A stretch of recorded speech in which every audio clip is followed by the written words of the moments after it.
But have you ever felt so angry that it feels like a volcano is about to erupt inside you? It's a powerful, overwhelming feeling, isn't it? Today, I want to share a story about a little boy named Arav, who was known in his neighborhood as the Angry Boy. It's a story that might just change how we look at anger, especially in our children. Arrow's anger was like a storm. At school, he would get into fights over small things. At home, his shouting echoed through the rooms. When he got really upset, toys would break, doors would slam. It was tough on everyone. His mother often found herself crying, feeling helpless. His father, trying his best, would punish him, hoping it would make a difference. But it never did. The anger always came back, sometimes even stronger. Arav felt trapped, and so did his parents.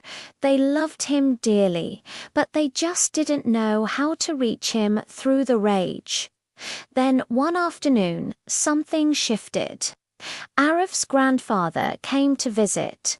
He was a calm man with kind eyes that seemed to understand things without needing words.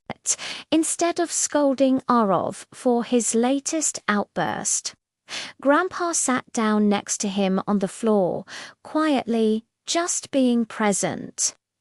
After a few moments of silence, he spoke, his voice gentle and warm.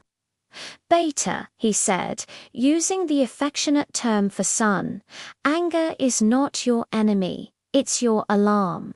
It's a signal telling you that something inside is hurting." This was different. For the very first time, Arav didn't feel judged. He felt seen. He listened, really listened, as his grandfather continued. Grandpa didn't offer a magic solution or a lecture. He gave Arav a simple, practical tool. Whenever you feel that big wave of anger about to crash, he explained, "I want you to try something. First, make a fist as tight as you can. Squeeze all that angry energy into your hand. Then, take a slow, deep breath in, and as you hold that breath for just a second, say to yourself, silently, in your mind, 'I am safe.' Then, you can speak."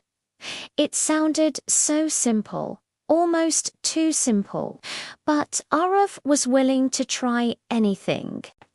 The next time he felt his temper rising at school because someone took his crayon, he remembered his grandpa's words. He clenched his little fist so tight his knuckles turned white. He took a deep breath, and the words echoed in his head, "I am safe." He didn't shout. He didn't push. He just said, "Hey, that's mine." It wasn't perfect every time, of course. Sometimes the storm was too big, and he would forget. But slowly, gradually, the shouting matches at home became less frequent. The broken toys became a thing of the past. He was learning to pause, to create a tiny space between the feeling of anger and his reaction to it. One evening, after a particularly frustrating day, Arav walked up to his mother. She could see the tension in his face, but his voice was quiet. "Mum," he said, "I'm feeling really angry right now. But I don't want to shout or hurt anyone." In that moment, his mother didn't see the angry boy. She saw her son trying his best to navigate a powerful emotion.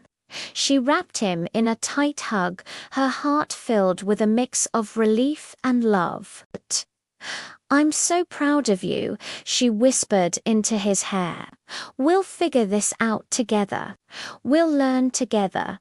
Arav's story teaches us such a profound lesson.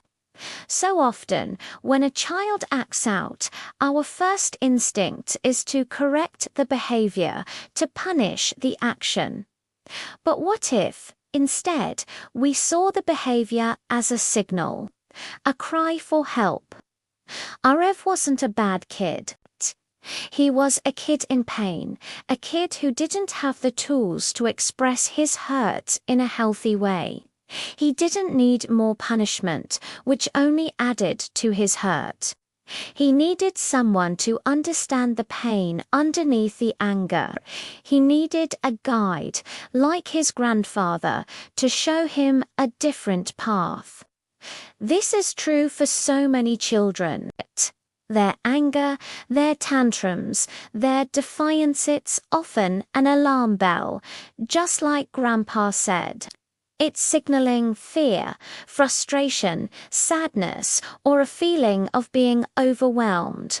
Our job as parents, as caregivers, as adults in their lives, isn't to silence the alarm. It's to hear it, to acknowledge the fire it's warning us about, and to help our children find the source of the smoke. It's about teaching them that all feelings are okay, even the big, scary ones like anger, but that there are safe and healthy ways to let those feelings out without causing harm to themselves or others. It's about replacing punishment with connection and judgment with understanding. It's about hugging them close and saying, "I see you're hurting. Let's learn together." Thank you so much for listening to Arav's story today.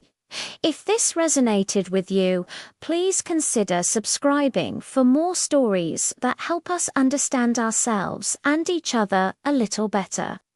We'll see you in the next video.